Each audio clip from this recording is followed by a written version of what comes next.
Hello. Hello. Hey. Oh, Howdy. hello. On video. Hello. Um, Everything go all right with the equipment there for it? yeah. I'm just, oh, there you are. Huh, Okay. scared me. Oh, you're back. Oh, you're off. Welcome to our extremely well professionally run podcast.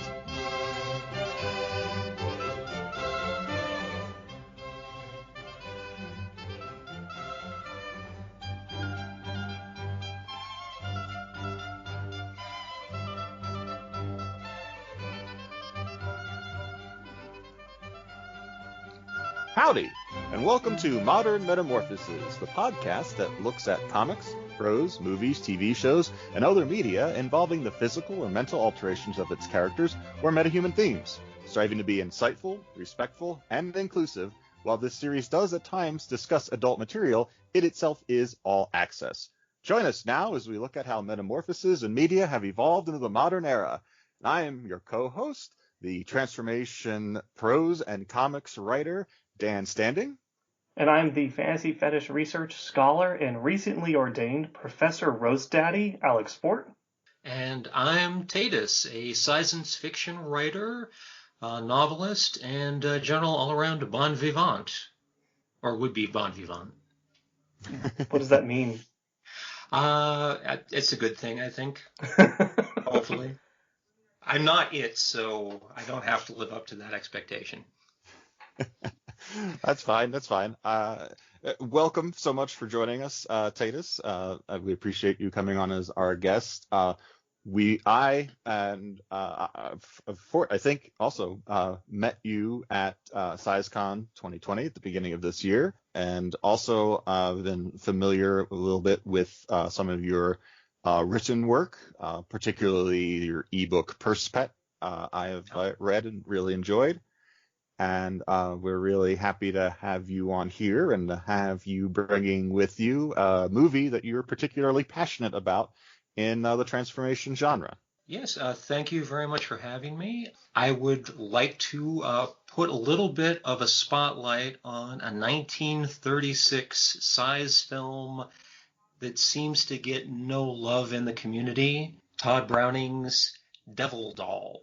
For those of you who might look for it, 1936 is an important identifier, and also kind of irregularly there is a hyphen between devil and doll in the title, but all of that helps differentiate it from is it a 1940s movie also called Devil Doll? 64. 64. Well, I'm all totally off on that, but an unrelated film that likes to pop up far more often when I searched for Devil Doll, over this film we're actually speaking about this evening. Yeah, this has nothing to do with ventriloquism. No, it would have been amazing if it had, and I could see where the plot could have devolved that way, but it didn't.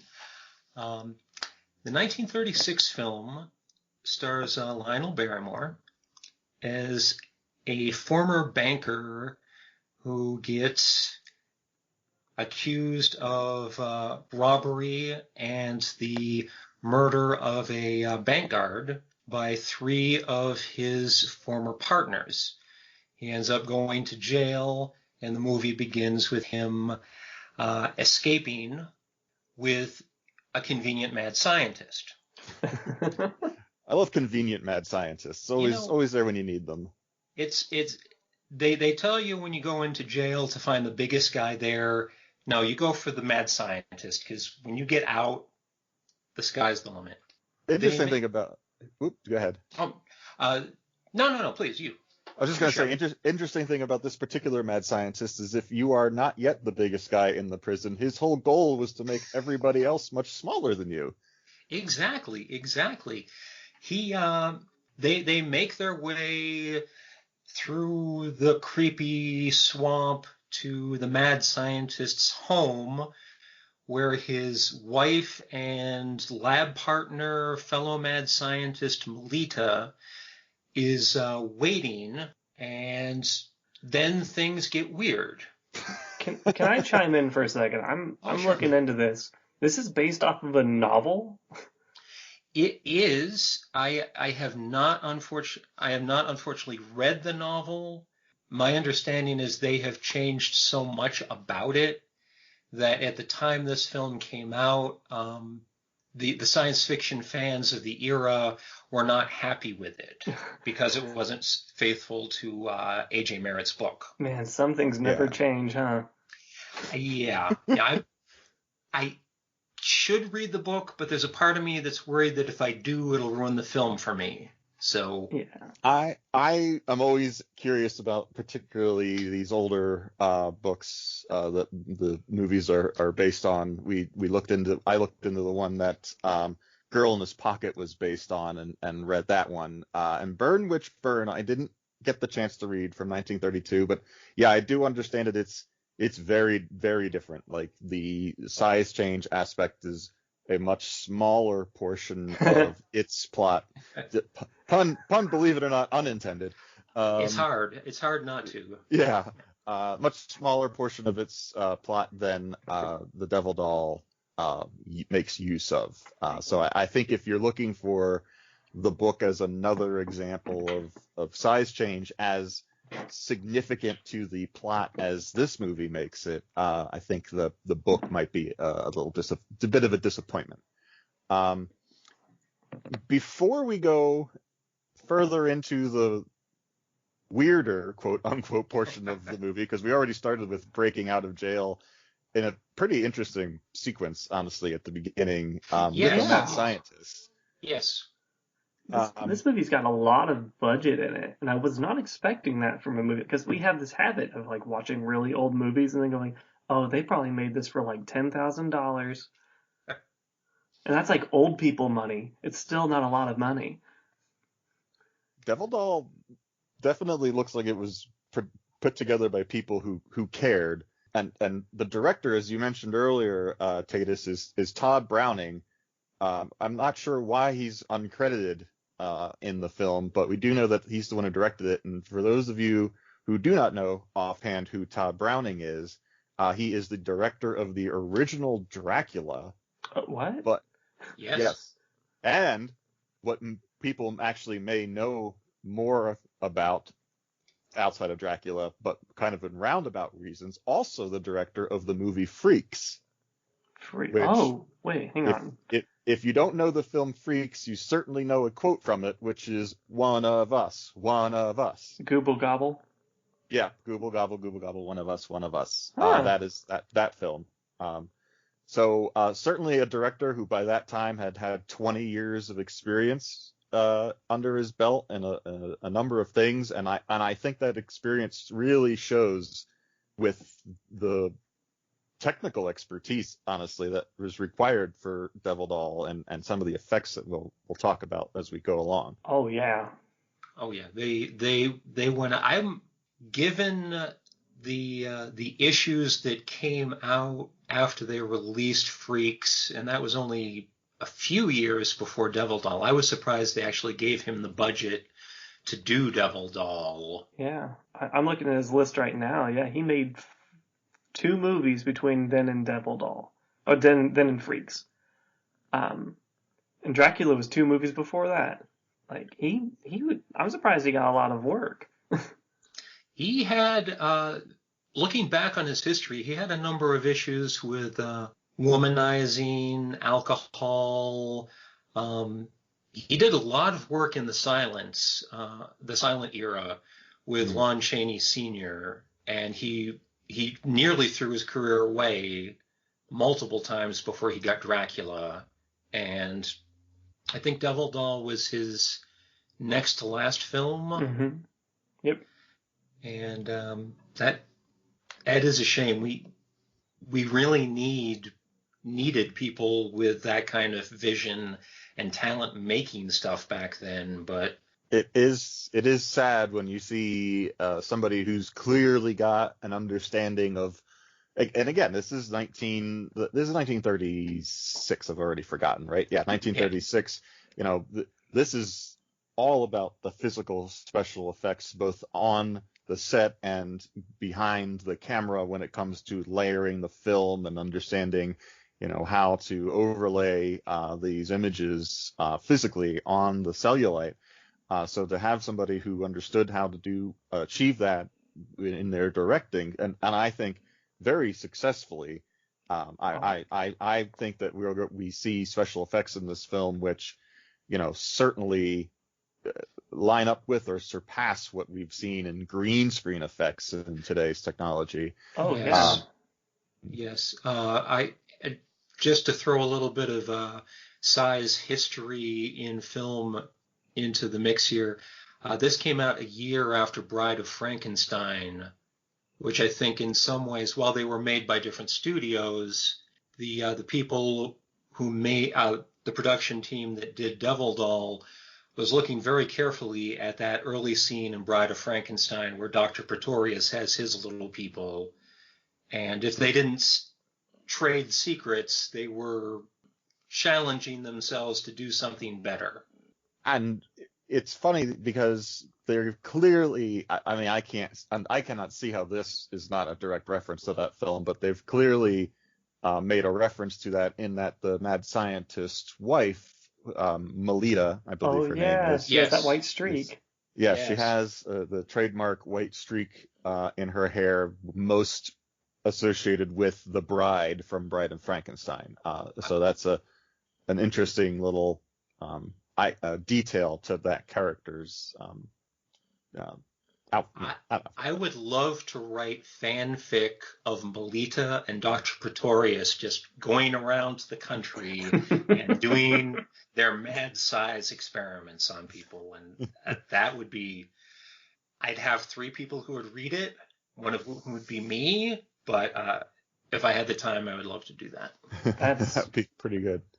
I mean, yeah, I didn't realize how close together those movies were. It blew my mind that the fact of what they were able to accomplish in the mid 30s with this movie, because compositing's a thing. They did compositing in I don't even know when the Wizard of Oz happened. When was that? 32, I want to say. Yeah, they did it in the Wizard of Oz, but they took steps in this that I know were not easy to do, like shadows. Yeah. Mm-hmm. They did the shadows, which is usually how modern CGI falls apart because you don't get the shadows right, and so it doesn't feel grounded. And this is the most grounded dude walking between chair legs I'd ever seen. The sequence, and I don't want to jump too far ahead, but the sequence. If you do not see this film, listeners, at least go on to YouTube and find the sequence where the doll woman goes into the bedroom. Oh, yeah. Oh, my God. Mm-hmm. That is one of the best done size scenes in any movie I've ever seen, ever. And when we get to that, I want to linger on it because one of the things that makes it so good is the fact that it lingers on details of how she's getting around. But that I want to talk a little bit about the cast, actually getting into this. And that actress is named Grace Ford, and this is only one of 5 films she's credited as being in, at least on IMDb. And I think that's a shame because she's really good at what she does in the film as Lochna, I think. Mm-hmm. Lochna, and she barely has any. I think she may have a line or two. No, I think she's mute. No, yes, before she shrunk. Yes, because she starts out her character as somebody with some physical incapability. She's described as inbred. Yes, and to see her at full size in that character, and then after they've performed their work on her, and they're we've corrected some things. The stark difference between that. Just makes me be man, this actress, I don't know why she stopped making movies in 1945. She lived into 1990, so she had a much richer life than just film. But, if I had to guess, something terrible happened in Hollywood and she quit. If I had to guess, I'd say maybe she had a really bad voice. Oh. That was.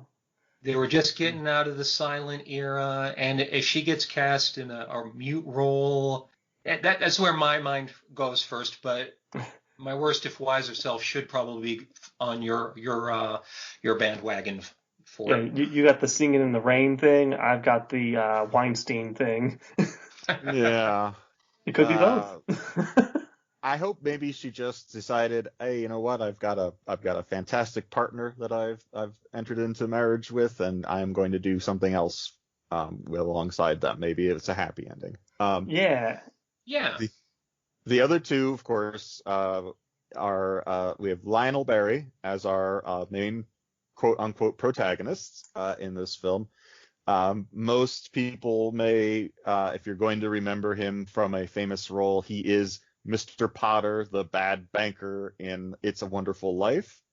That's how most people may know him as. What a douche.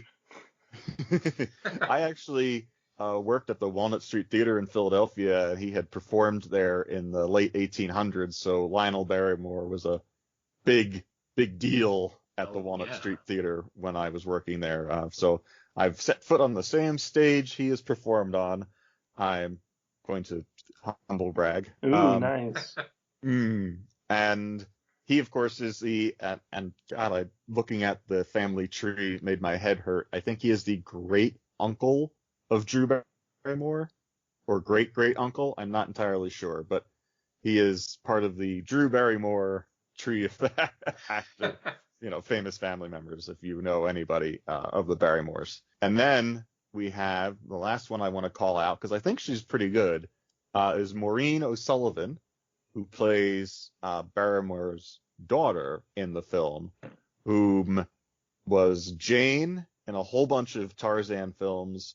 She was also in A Day at the Races with the Marx Brothers, and also was an actress who appeared in The Thin Man, the 1934 mystery film The Thin Man, and is also Mia Farrow's mother. So an excellent actress who's done a number of older films, many of which I think are classics that some have managed to hold their legend, such as The Thin Man, and some, like the 18,000 Tarzan sequels, have maybe lost a little bit of their luster since then. But another great actress who's done a lot and people may have seen in things without really realizing her. So that all said, let's get weird. Oh, yeah, let's go ahead and get started on the weird. Weird, you can get back in here. We do try and do cause, process, impact analyzation as we go through some of our films. So I think we are about to walk straight into cause, if I'm correct, right, Taedis? Yes. Lavond, Barrymore's character, finds out that his prison buddy is a secret scientific philanthropist with a very interesting theory about how to end world hunger. He thinks that if we can make the population of the world small, people will eat less. There's an interesting line about how the dinosaurs went extinct because they didn't have enough food, which I thought was an interesting 30s. Because they're just so dingle dangle big. Yeah. I mean, he's not entirely wrong, but they may not have had enough food because, I don't know, asteroid. And nuclear winter, essentially. But, I think he forgot about how big the plants were. Big old mega ferns. Yeah, the science in this is not so sciencey as it might be. Don't even get me started on the science.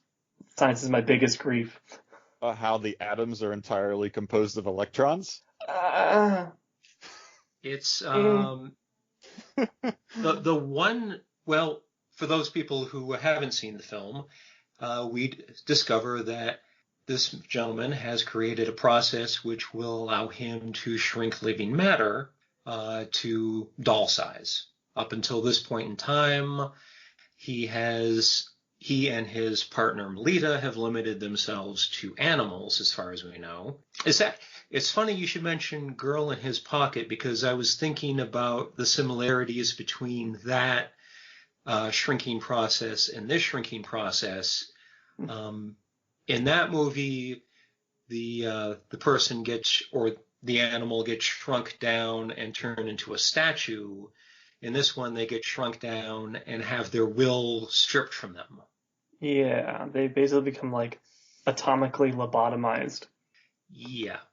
And I've heard the argument for a person losing their intelligence if they shrank from a different theory of shrinking than the one they use in the movies. So I'm in my headcanon, when he said that part, he meant the part that would have made more sense with them shrinking and losing their sentience.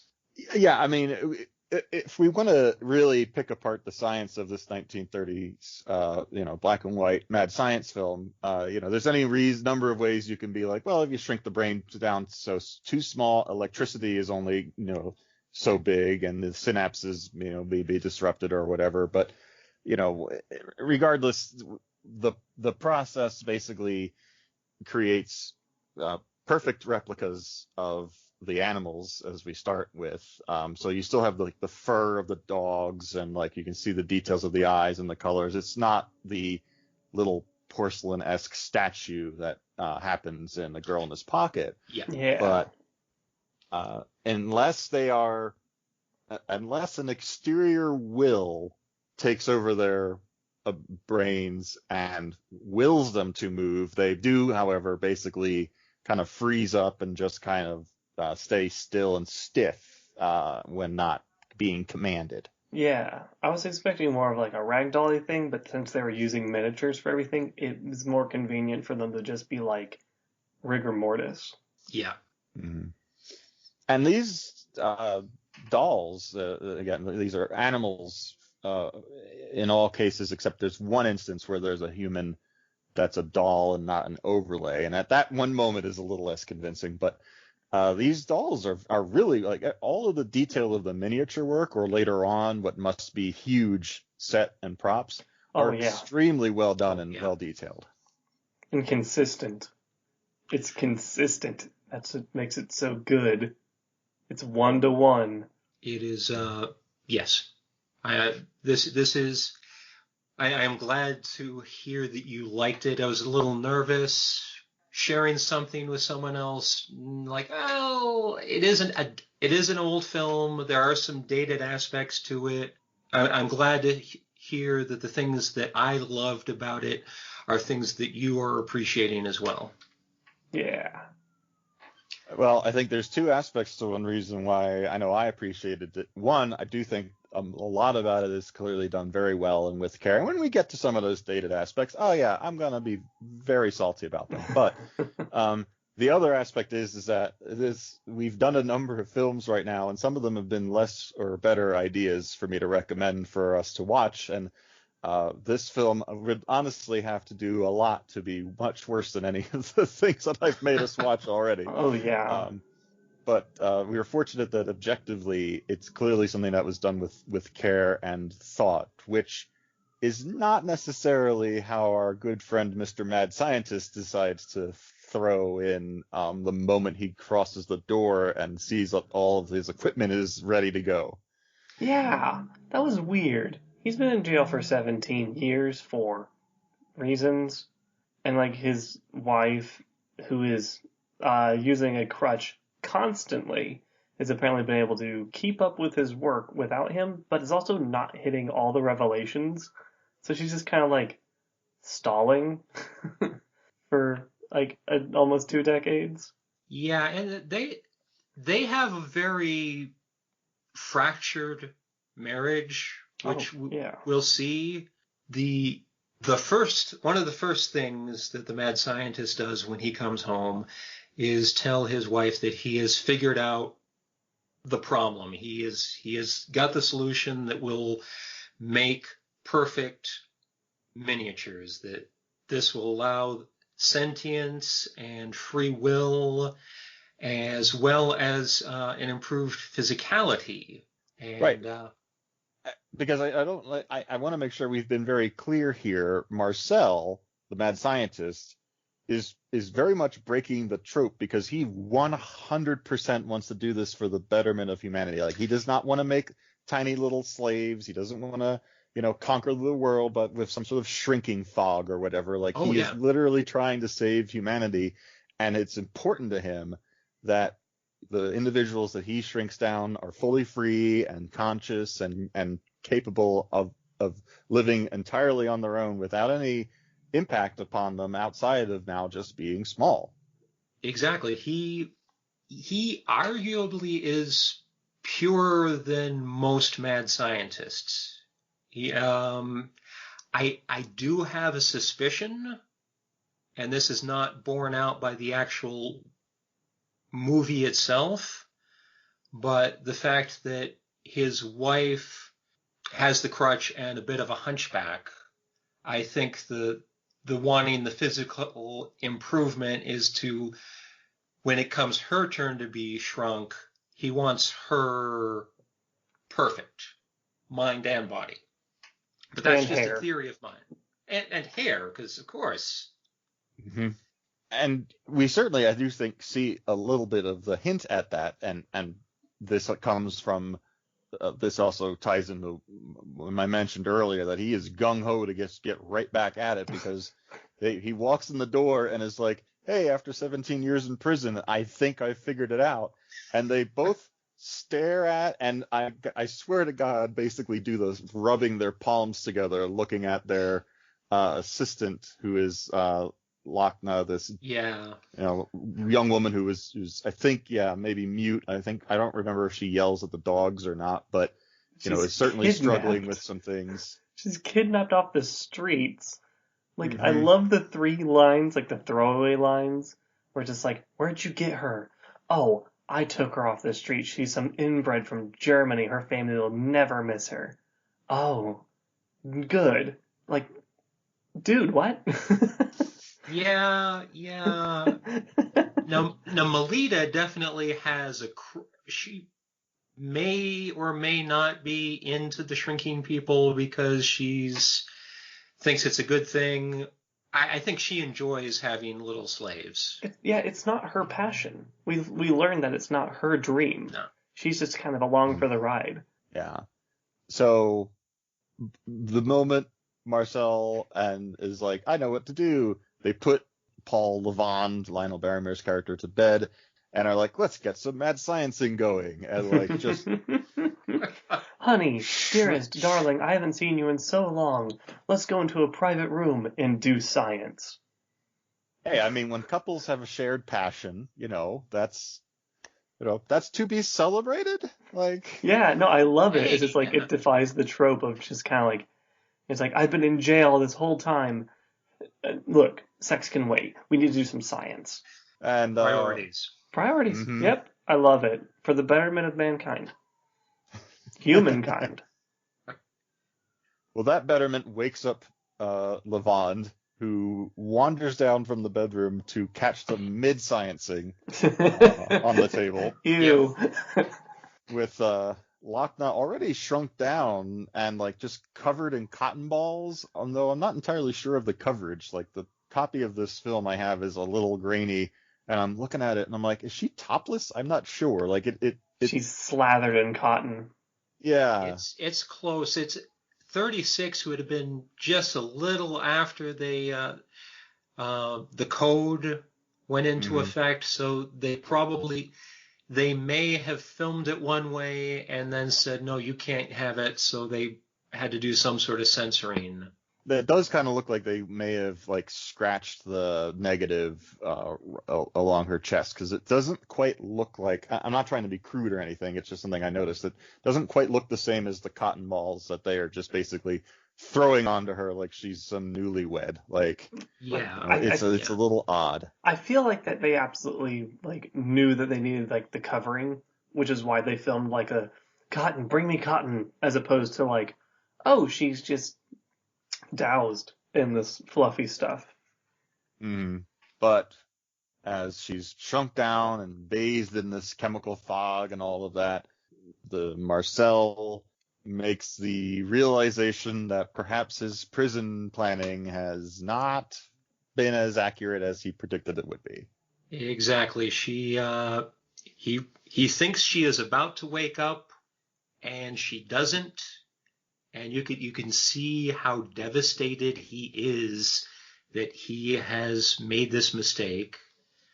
And not long thereafter, he has a fatal attack of some sort, heart attack, stroke. And Melita, loving wife that she is okay, he's dead. Hey, new guy. Mm-hmm. Pretty much. He grabs his chest in that typical, like almost Shakespearean, like, Yeah. oh, I am killed. Like, this is too much for my weak, sick heart. Blah. Right onto the duvet. He's literally still warm. He is barely below room. He is barely above room temperature, and she's already talking to Levant about, well, what do we do next? We have to carry on his work. It does seem odd that somebody who's spent the last 17 years carrying on without this guy is all of a sudden like, well, now he's dead and I don't know what to do. Yeah, that. If I had to guess, it was a psychotic break. Because like, what else are you gonna do? It certainly would explain it. Like, you have suddenly everything, right? The guy with all the answers, and then he beefs it within like 8 hours, and you're just like, but I had it. I was disappointed that I had it, and then it's gone again, and I don't know how to cope with that. And so she's like, you know what? I'm gonna do it anyway because I can't give up now. Could be that she's also somebody who latches onto other people's passions, because earlier Paul has shared with her that after 17 years of being framed in prison, his entire passionate life goal is to go to Paris and make miserable and wreak his revenge on the 3 individuals who are responsible for it. So it's like, well, I know you have a passion project that I can get behind. I love how like straight up, like how straightforward he is. Just like, I have one thing to do. You believe in science. You've been hoping for science. Vengeance is my game. I'm all about it, and that's all I can think about, and I'm gonna do it. Your science is cool. I'm gonna go ruin some people's lives. Well, I think even the first line we hear from him is almost, your plan is for the betterment of humanity, and my plan is for the ruin of humanity. Like, yep. That's pretty much his opening statement to the audience as we are introduced to him running through the swamp. Yep. In his defense, he is. It would be very easy to characterize this as Sweeney Todd. Yeah. There are a lot of elements that line up in terms of broad general strokes. You have the person sent to prison wrongly, spent decades before escaping, returned to a major city to seek revenge, and try to find the daughter that they lost. Levant is, he may talk about the ruination of humanity, but he is focused on revenge on the people who did this to him. And there are numerous instances in this film where he shows compassion, kindness. There's a scene much later in the film where he takes a risk to visit his elderly mother to make certain that she knows he's all right and to find out about what's going on in the family. And that's something maybe Todd would have done, but not in that fashion. Right, because shortly after Marcel's death, and Melita's like, we've got to, we've got to further his science and his mission, and Levant is like, yeah, all right, well, we're gonna go to Paris then, and we'll make use of it for my means. Yep. We, through the power of the jump cut, or crossfade in this instance, show up in the most English-speaking Paris Yes. I've ever known. Yes, the guy who plays Toto. He's like the quintessential British actor, the love interest for Levant's daughter. Yeah, he just gets very British. It's like, yes. Aside from character names, this is Jean-Luc Picard's France. Pretty much. We get the occasional, like, Monsieur and Madame, but overall, there's nothing in it that makes me feel like, these are French people. Like, They're not even, like, eating baguettes. Like, there's not a single, like, granted, all right, you didn't do the croissants and berets thing. We've not done all the French tropes. There's only one dude smoking. I can't believe it was France. Especially Paris. Also, the one thing that I find interesting is, they seem to have some love of the Eiffel Tower, but if I recall correctly, around this time, French people hated the Eiffel Tower. They thought it was very ugly. Hang on, I'm gonna look that up. I know the Eiffel Tower was built by then. It was like the eyesore tower. Anyway, through the power of the crossfade, we learned that Lavande has opened a doll and toy shop and affected a disguise to escape the police. Yes, he has disguised himself very effectively as Madame Mandelip, and a very fussy old woman. The purpose of this disguise is his former partners, who realize that he knows the truth, decide that they want to have him off the streets. So they post I think it's initially a 50,000 franc and then a 100,000 franc reward for his capture. So he decides to go the Mrs. Doubtfire route, and although much more subdued, I think the cross-dressing in this film stands up better than the cross-dressing in Mrs. Doubtfire. Yeah, I'll say that. A lot of technology went into it for sure. Barrymore carries it. I recognize the fact that there is a massive trope of criminals disguising themselves as women to do crime, and growing up with that, I always noticed it. I don't think it is as bad here as it has been in other instances, but that I'm also 50 years old. I've done some cross-dressing myself. I've been sensitive to it, but I may have also been desensitized to it because of all the media I've seen. So my mileage may vary in terms of that aspect of the plot. I'm curious to see what your two opinions are. I don't disagree that how it's portrayed here isn't better than many examples of it, but that's a pretty low bar in many cases. Yes, that is true.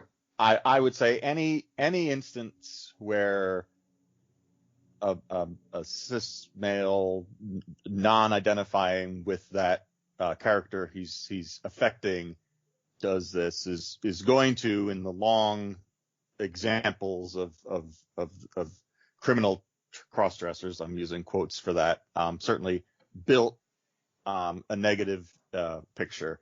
I think as in this film, particularly the example of old white men are afraid of being hunted by a man dressed as a woman is pretty literally played out. Yeah. However, all of that aside, all of that very important to be recognized, I will say that Madame, I always forget the name of the character he's creating. Mandelip is not coming across as an over caricature of an older woman. He does try and play that character believably and respectfully of who she would be, up until the point that he frames her for all the terrible things he's done. Yes. But I would say yes, it is certainly problematic. It is certainly playing into the trope that is, one of the many cultural reasons why things like bathroom bills get made. But in the long cinematic scope of things, this one I think is, particularly because we as the audience understand the narrative reason he is doing it, it is on the more, for me, palatable side of this example, of this trope. Yeah, I have to agree. I'm going to say, due to my research, I have found out that by 1918, so therefore World War I, French people liked the Eiffel Tower. It became a symbol of, idyllic France. Right. So people would have chilled out in it.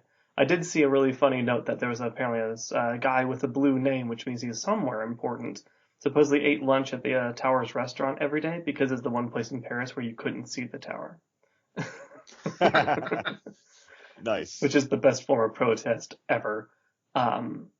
But yeah, I have to say in regards to the cross-dressing in this movie, I think it is very straightforward in the sense that it's like the, he doesn't do anything particularly like, I want to say creepy, like with like Mrs. Doubtfire. There's a lot of creepy factor in it. It's very manipulative for a lot of things, especially like people he's close with. Until later in the film, he like is manipulative with his daughter and like asking very prying questions, which is like, dude, come on, you're lying. You're just being an asshole. Yeah. But like in regards to the things that we're worried about, like he wore the costume to go out, right? I don't think it was necessarily like in the Ed Wood sense where like it was humiliated and shamed. It's more like he dressed up like that was his way of disguise and he did it respectfully. It's like, look, I've made a business. Look, like I'm supporting local businesses, and he wasn't like he was committing crimes, but he wasn't like committing atrocities against fellow people because he was perceived as a woman in a sense. Like he could have been dressed up as like Willy Wonka and he probably would have been able to, he would have done the exact same stuff. That is actually what had just occurred to me as part of the reason why I think I find this more palatable is, yes, if he could have been dressed up as Napoleon and done everything he's doing. He isn't dressing as a woman to like sneak into places where he couldn't go as a man. Like exactly. This is just 100% a way of throwing off the scent of who he is. He's not using this for any other purpose outside of what he would do were he dressed as someone that he more personally identifies with. Yeah, his persona wasn't a caricature. It wasn't, he wasn't belittling the elderly. He wasn't belittling, women. He was like, he showed interest when interest was to be shown. And he like, was like, oh, like when he's like, oh, I want to check out your jewelry. It wasn't because he was pretending to be a woman. It was because he had a purpose. Like, this is worth money. I'm going to ruin this person's life by stealing all this jewelry. But, like he didn't creep anyone out except for his own daughter, but that's because like he was a coward. So we'll cover that here in a bit. But the fact that the most problematic aspect of what he did was that he used the persona to like basically confront things he refused to confront himself, and like not for the police, but because he couldn't do it himself. Mm-hmm. Yeah, and I just don't like that. That rubbed me the wrong way, and I hate that they kind of celebrated it. Yeah, we'll touch a little bit on some of that when we get particularly to the end, where I think it becomes the most glaring for me. Mm-hmm. But with all of that said, and again, some of us have not walked these paths at all, so if anybody feels differently, having seen this movie, certainly email us. I'll pimp the email address at a more appropriate time, but certainly let us know. But with all of that said, watching Lionel Barrymore so easily shift from I'm an angry man who is annoyed that you're not giving me the money that I want for the purposes that I'm not telling you for, to back to the, oh yes, please, like I want this investment for my dolls. Like watching him it is like watching Christopher Reeve's transition from Clark Kent to Superman in one scene. Like, it's so good. It is so well done. I was raised by my grandparents, so I knew a lot of old women, and he obviously note perfect in his acting in terms of trying to put on that disguise. I knew women like that growing up, old ladies like that growing up. It's hard to, I had to keep reminding myself, yes, this is the guy who I hated in It's a Wonderful Life. It's like, I knew it and I could still hear the voice, but I was like, that is a great talent he had. Yeah. I'm presuming that many people nowadays have not really been aware of Lionel Barrymore's range of capabilities, but this is an instance where you can 100% see his talent as an actor in this role. Like the actor playing the role switching back and forth between the two roles that he is playing, and also under makeup, because I would love to know what he is using to shave so close. I mean, there might be a whole bunch of whatever that 5 o'clock stickum stuff is, or whatever those sticks were that people would put on to cover up the stubble, but good grief, is that a smooth face. Oh, yeah. Oh, yeah. Maybe he was just fortunate and doesn't grow a lot of facial hair that stands out under movie lighting. Maybe. Anyway, so yes. through the power of crossfade, we have moved to Paris. He has somehow, with Melita, come into possession of a toy store, which I imagine even in 1930s France required some amount of paperwork. Yeah. And the jump cut was like months, because he is established in that role. There are people who are on the streets who know him. Booming. People are coming into the shop. Like, I'm pretty sure that, yeah, the 30s had to be during like that big economic boom, especially in like France. I know like there's one place where it wasn't going really well. Germany. But when was the French Great Depression? That's a good question. I don't know, but it is certainly not in this film, because no, he can get everybody to drop hundreds of francs for his dolls, as we see. Okay, it was the 1920s economy that was doing really well. The 1930s sucked, because the Great Depression started in like the late 20s. Yeah. So maybe this movie isn't set in 1934 or whatever. Maybe it's set in the 20s, when people would be able to start businesses and do very well, and banks would have lots of money. It isn't explicitly said in the film itself. We're simply going by the 36 year as from our the anchor production point is the movie time, like the release. Yeah, but I mean, it's astounding that he went from released convict, or rather escaped convict, and widow of mad scientist living in a swamp with a bunch of dogs, can move to Paris, get a building, build the lab setup in the basement, along with actually making dolls themselves. Former banker and mad scientist wife are also craftsmen. Yeah. It's astounding. I'm happy that wide cut did it, because I also would love it's its own movie that we got glossed over. The power of the screen transition. So we'll travel by map. We learn through his conversations with Melita he's already gotten his revenge plans underway, and he starts by going after one of the three, right? Yeah, there are three comrades. What's the word? That are also fellow bankers that framed him for robbing a bank and murdering a night watchman. Yes, he approaches one of them in his Madame Mandelip disguise, trying to get funding for increased production of her special dolls. And that's how they make the dolls. They're miniature animals. Yeah, he brings, I believe it was a miniature horse, and shows him, without showing him how to make it work. You just think at it, and it'll do what you say. And he's astounded by it, and decides to drop by Madame Mandelip's shop, and that leads to him getting shrunk off camera.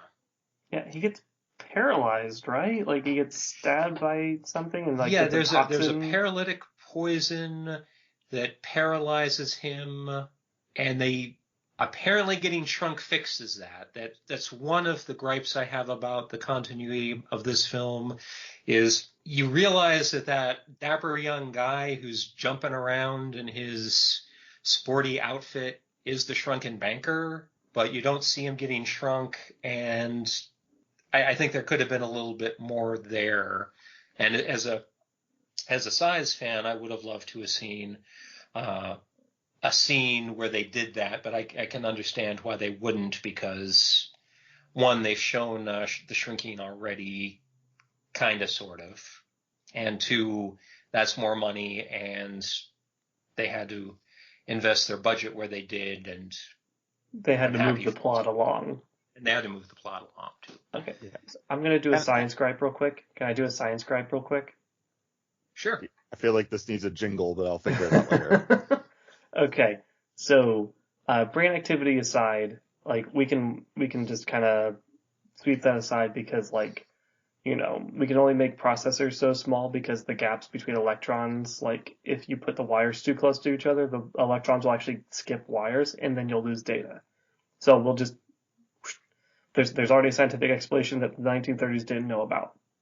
Okay. But in regards to the fact that the dolls are warm and they have glistening eyes and stuff, implies metabolic processes.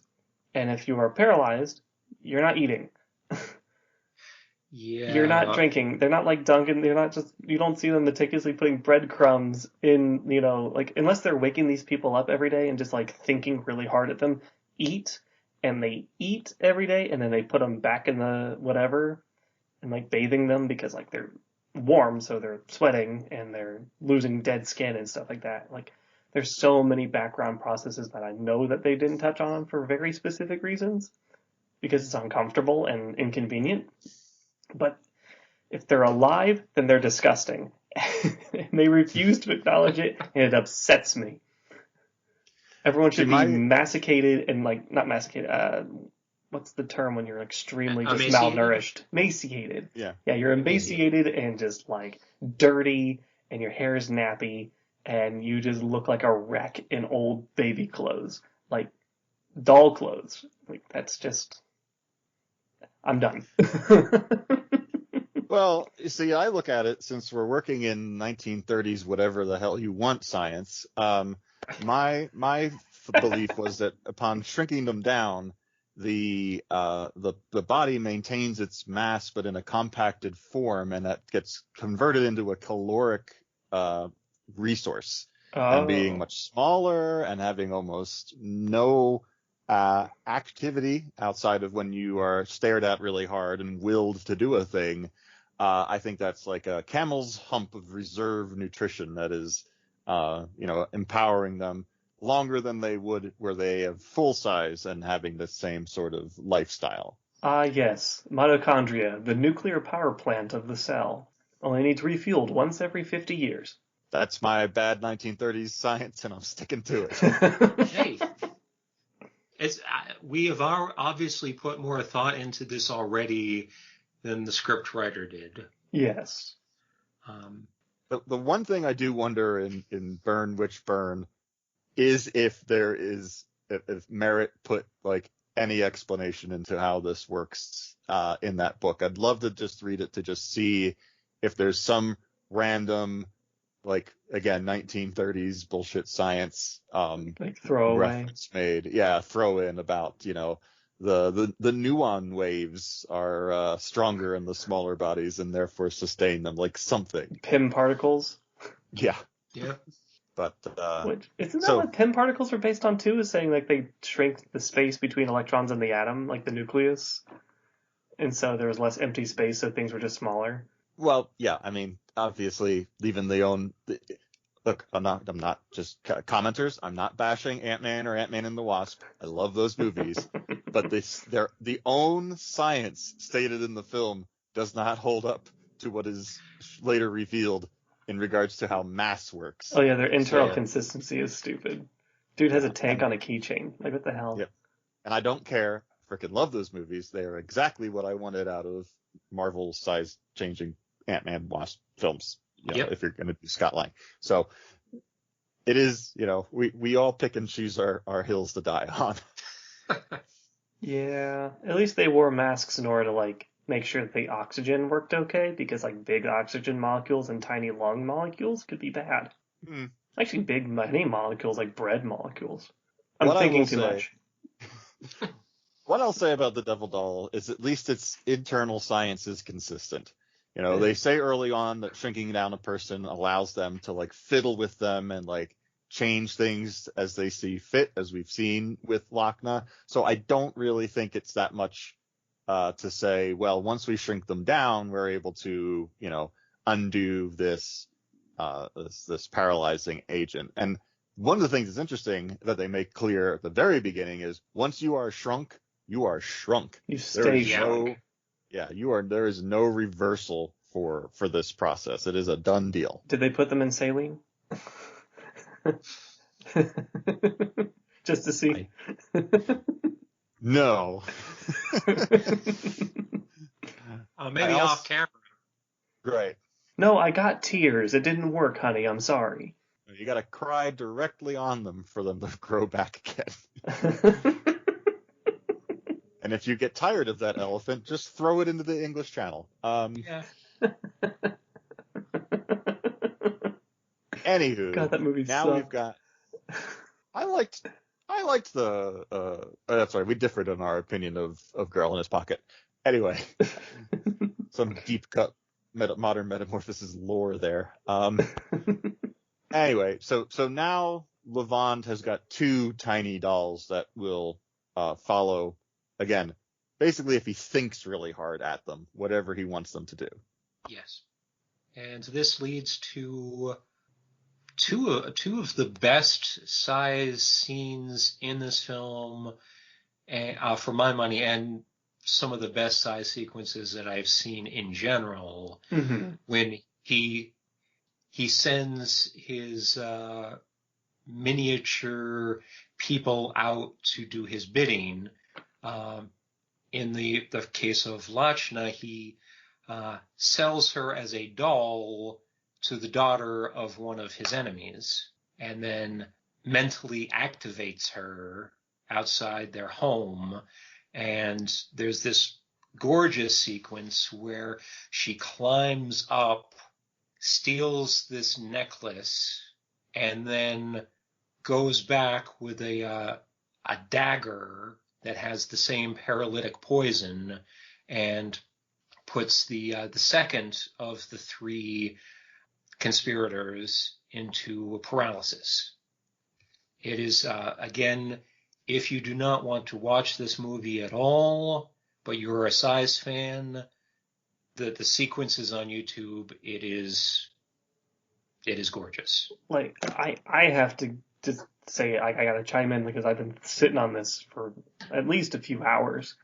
The fact that they could line up shots where a normal-sized human being gets on a big shoe, pulls a big slipper, gets on the slipper, climbs on a big ottoman, then onto a desk, goes over, interacts with jewelry, and you can see like her handling like pearl necklaces and like, gem-covered necklaces and all that, and then climb back down, go to a bed frame, no, she crawls out of a crib first and like goes across the slats of the crib, and then climbs down, lands on like a block, and then runs across the floor, does all the jewel heist stuff, like throws it out a window where, Levon, like, is sitting out there with like his big basket, like catching stuff out of the window. And then goes over to the bed, climbs up the bed, climbs up the sheet like a rope. Like, all these things were translated small on the film, but they had to be done with a real person on a real set. Yeah. With stuff that looked either just like it or had the exact same lighting and proportions as the stuff in the regular sized, like, Banker's set. And the fact that they could translate that so well that it looked relatively seamless until you got really close, then you could see that she was composited and like they cut the film, and you could see like where it's put over, there's like a black outline where it was, which is like the common flaw that you see whenever they try to like superimpose one shot over another. But other than that, it's really good. Like, that's so hard to do. Nobody puts that effort into these things now. Like, you watch Honey, You Shrunk the Kids, it's like, well, look how big that ant looked, though. But, like, the way that it's lit and the way that the people interact with it, you can still kind of, like, your brain spots little flaws in it. And, like, maybe that, like, you can't tell those little irregularities in the black and white. But it's black and white, which means that the color receptors of your eyes aren't doing work. It's all the rods. And you have a ton of rods in your eyes. And so it's really, really easy to see these faulty details, especially in motion. And it's just good. It's so good. If you want to look into like special effects, look into this. because it's before computers. It is decades before computers, and like they're able to almost outperform it just through sheer technical knowledge and skill. Yeah. And I think I agree with all that. I think one of the things that works so well for me in this scene is, we start actually with her in this crib with the young child. The child's arm is across the living woman doll's body. Yeah, it's like wrapped around her. Yeah, so you see her upper body, and then there's the arm, and then her feet are coming out, and she like spends a few moments kind of wiggling around trying to like pull herself out from under this arm. And then, yeah, she gets out of the crib and she does everything you've talked about. She opens a door, and the camera in many times is wide. It is fixed. It lingers so that you can see the effort and the scale and the time it takes for her to just, move along the crib until she can get to the thing she can drop down onto the child's toy, go across the room. The effort it takes her to push this door open, and the fact that after she's finished pushing it open, there's this momentum, the mass of its momentum continues the door swinging a little bit as she then moves, into the hallway and then goes in, and yeah, she drags the shoe. Like, what really makes these scenes fantastic for me is this wasn't okay, we've got to do, a half second of just an establishing shot of her doing a thing because that's our budget or that's what we're doing today. Like, the long, careful, excellent displays of like how you would have to like get your tiny little heeled shoe up onto a thing and like pull yourself onto it is what makes these scenes work so well for me, because we talk about impact on characters, and it's like, oh well, this is a forever thing. Like, they're never going to be back to normal. They're, they don't have their free will or everything. But this is really, if you want to look for an example of how to show impact in this kind of transformation, these are the things you got to do. You show just how much effort and change it is just to get up onto a makeup table by, the duvet and the heel and the chair and the physicality of doing that. It is a fantastic example of that, which, as you said, absolutely should be studied, not just from a special effects in a history thing and how to do it, but if you were doing a transformation film, if you were doing a shrunken person film, this is what you do to show people what it is like to be small. Yes. Mm-hmm. Absolutely. And I will, the time they spent there in that scene and the later scene with the shrunken banker, which I don't think was as good, but still there are some great moments. I can forgive some of the jumps in the plot and that doesn't necessarily make sense, but the time they would have spent making it make sense might have taken away from this. So I can forgive some of that because of the time they spent on this. That scene alone, I would say, just this bedroom scene, I think, for all the other reasons why I do also think this film is a really good watch and should be watched, because honestly, if you watch almost any film from the 1930s, you're going to find some of these same like plot or continuity issues. It's just how filmmaking was back then. Mm-hmm.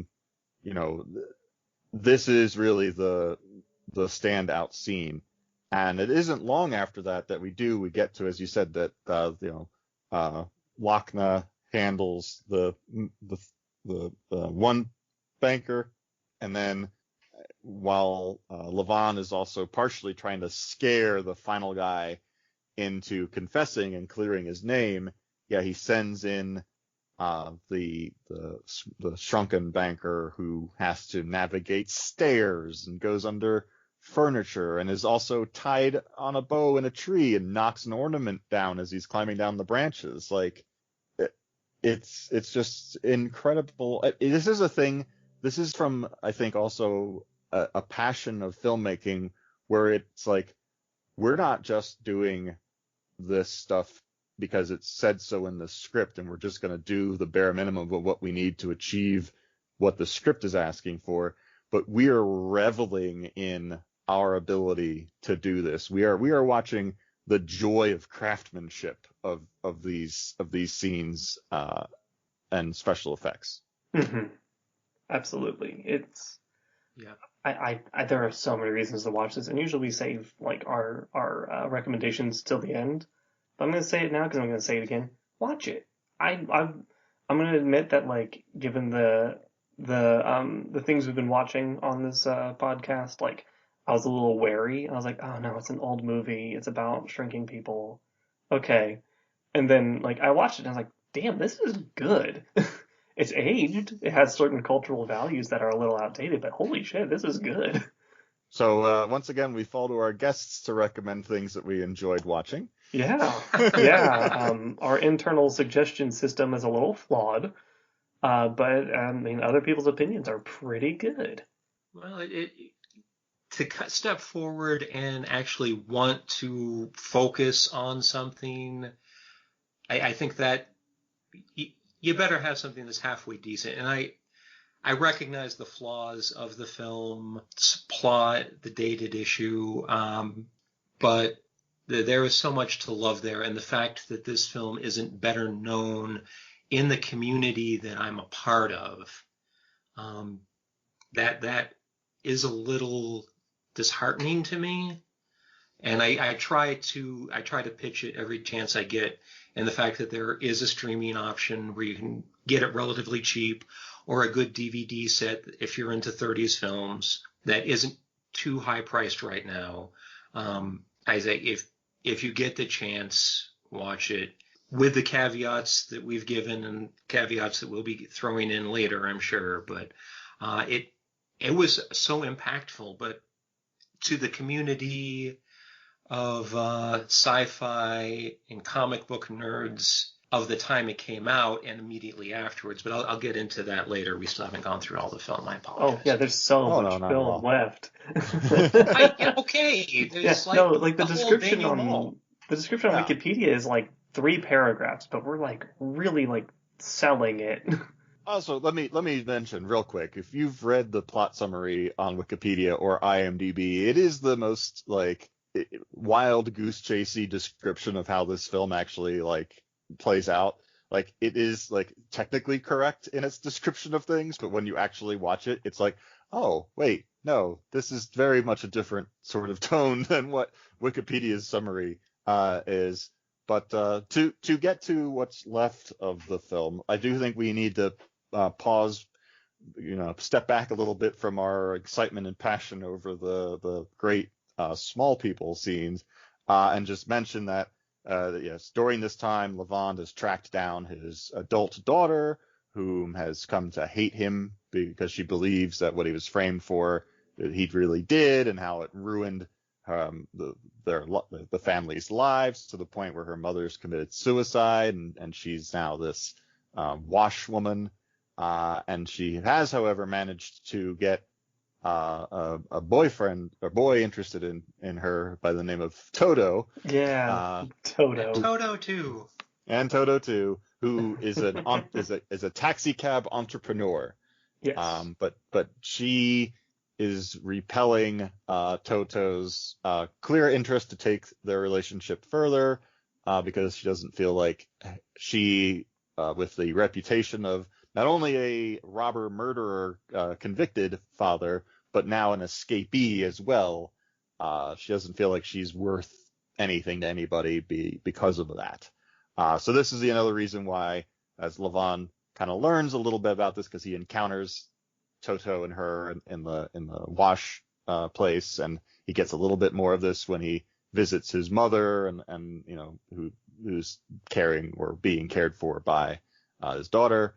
You can see that part of Levant's mission becomes to try and relieve the weight of what he's been framed for from his daughter's legacy. Oh yeah, but this is where things get a little creepy, just because it's just like, even his mom was like, you shouldn't be like one here because there's like people watching the place because they're looking for you, criminal. 2, you shouldn't be like interacting with your daughter's life. Like, yeah, it's your daughter. You've been missing for 17 years. She doesn't have a high opinion of you, and you can't do it as you, which is just creepy and weird. So, like, don't. And he's like, I'm gonna anyway. And, like, it sucks. Yeah, I like the character of Levon's daughter. I like her story, but yeah, the way he interacts with it, um, yeah, I see what you mean, and I agree with it. It's all the worst qualities you can get with someone who's like I like really like well planned vengeance plots, but it takes a certain amount of like gusto to like follow through with it, right? He's obviously like strong willed, he's got like intelligence, he's got capability, he was the president of a bank, he's got charisma, but somehow he doesn't have the gumption after all of this to just like understand limits.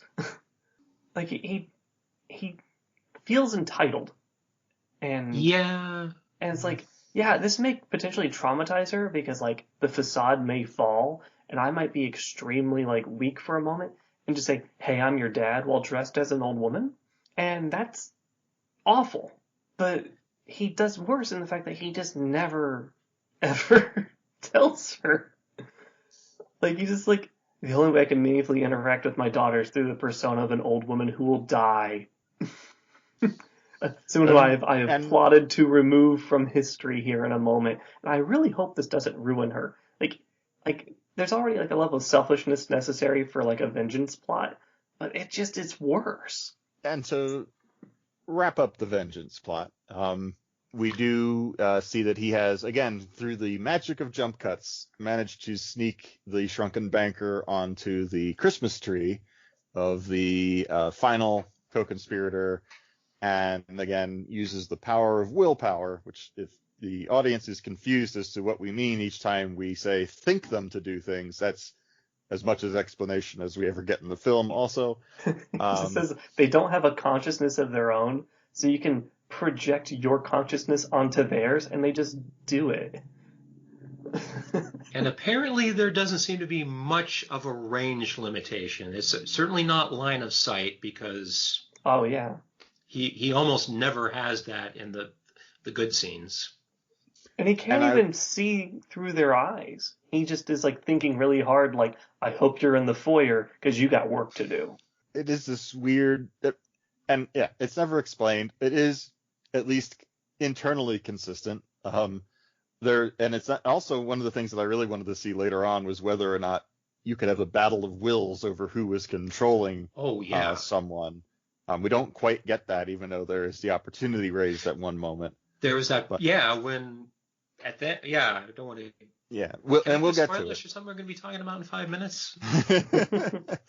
But so audience, just know there's no greater answer to however it is that he's controlling them. And as we can see, he's not the only one who can. But he wills the final one to try and start to stalk the third banker, who has already received a coded note saying that his doom will also be sealed, as the other twos have, at 10 p.m. So there's this like kind of Hitchcockian scene of tension where, Hitchcock talks about, if you have a scene at a dinner table and a bomb explodes, you have a second of surprise. But if you have a scene at a dinner table and there is a time bomb ticking down under the table, then you have minutes of suspense. That's kind of what we have here, where we have this one banker who believes that his doom is coming. The police are supposedly protecting him, but it's pretty funny to watch how even he doesn't think the police are doing that very well. And then you also have the moments throughout that intercut with the tiny man making his way to the room to do the final stabby paralyzy move on the third conspirator. I like that he uses the power of the Bible to scare this man. Or he's just like, look for these words in these particular verses, and like he writes out like this note, and it's like, confess or you die, or confess to save your life. And he's just, I was expecting to go to like a confession booth, and like, Levon's there, like, haha, stab, but he doesn't. It just actually works out in its own way. Because go on. The the shrunken banker is just about to get his revenge on the final conspirator, and the conspirator stands up, makes his confession, and Levand lets the revenge go. He's confessed. He's going to that conspirator is going to face justice in a more traditional way, and with Levand's name cleared, there's only a very awkward conversation to have with Melita and his daughter, and a very awkward end to a film. Yeah, I think I said to Dan, like, verbatim, yo, this ending is bunk. There's a number of layers to the way the film ends. The first one is, as you mentioned, Taedis, is that he basically shows up back at the shop and is telling Melita, oh yeah, I'm done all the things I need to do. I've sent a confession letter from Mademoiselle, my persona, who's confessed to doing everything else to throw them off of my scent, Levand's scent, and we all done here. Let's destroy your life's work and get a move on. Yeah, he I got mine. Bye. Mm-hmm. And to me, it seems a bit out of character what happens there. Well, partly in character for the way he's treating Melita, because I think he's always used her as sort of okay, you can get me where I need to be, and I'm very reluctantly helping you, even though realistically I've only shrunk one person since we've been in Paris, and you want to shrink them all. I do want to make sure we point out that Melita's catchphrase seems to be, "When do we shrink everyone?" That seems to be it. When do we make them all small? He actually earlier in the film, a cop comes in and talks to the old lady who runs the shop about, oh, you're putting your pots out or something, and the neighbors are complaining, and he goes off, and Melita's like, we could have brought him downstairs and shrunk him. Yeah. Why didn't we? And it's like, well, he's small in mind already, so Levand is definitely not into the shrinking people thing, and not into that, so I can buy that, but because he treats it like, they both kind of treat it as like, let's remove a problem, and he's like, well, this guy isn't even a problem. We don't have to kill everyone. And she's like, it's not kill, it's the future. But like, it's all very implied. Yeah, one of the problems I have is up until the end, Levand was very concerned about Lakshna. He thought it was reprehensible what was done to her. The fact that he ended up using her in his plot shows he isn't the nicest person in the world. But there is another scene later on where Melita is making the two tiny people dance, and Lakshna almost gets hurt, and Levand is riled up that Melita almost damaged her. He's very protective of her, but at the end, it's okay, the lab blew up and everyone's dead. Okay, well, time to move on to the next scene.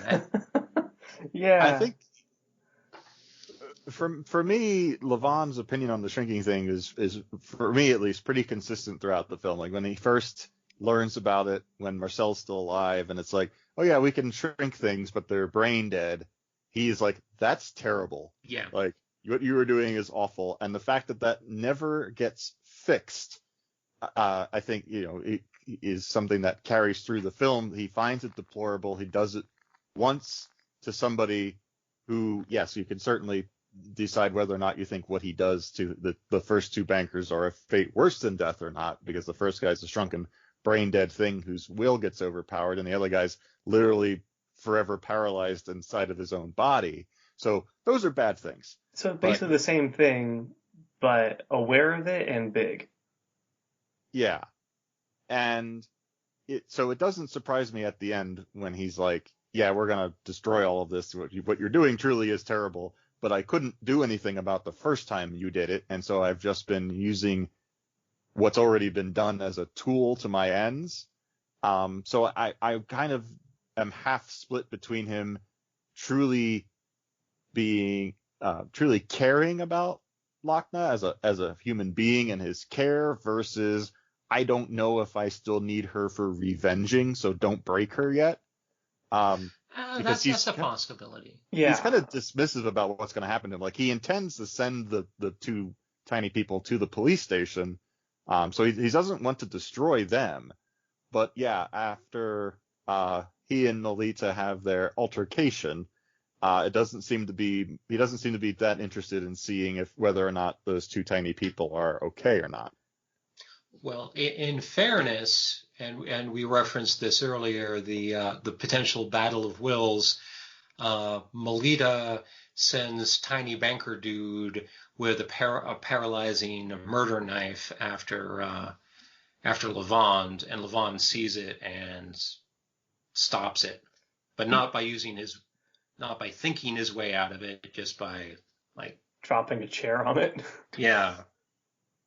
Yeah, we don't really know how permanent that stoppage is.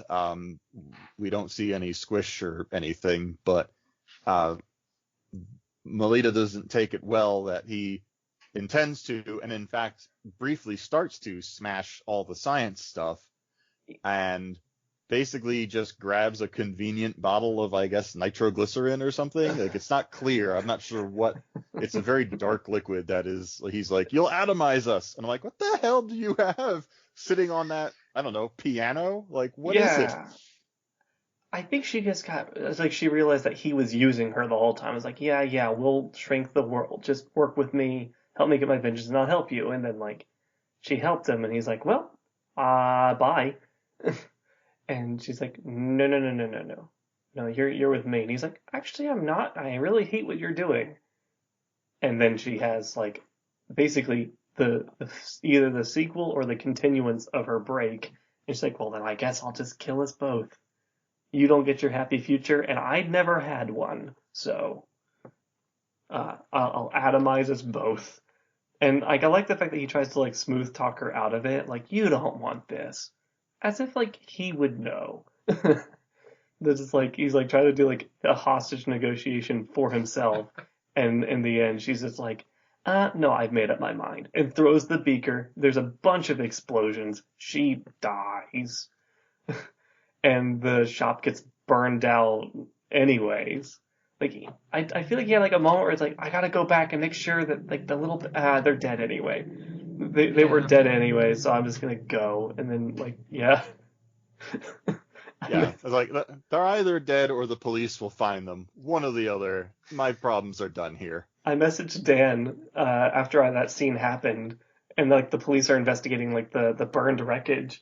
It was just like, hey, you spot anything down there, investigator? Just a bunch of tiny skeletons. I'll get the small chalk. I did very much laugh out loud at work at that. It's the wittiest I've felt all day. But so with one aspect of his dual revenge life having basically resolved itself for him, Levand decides to do what I think is actually the most despicable thing in the film, where he decides he's going to involve Toto in his web of lies. Yeah. Now, his mom is already like deeply involved, and she told him not to do it, and he's like, no, I shall spin it further.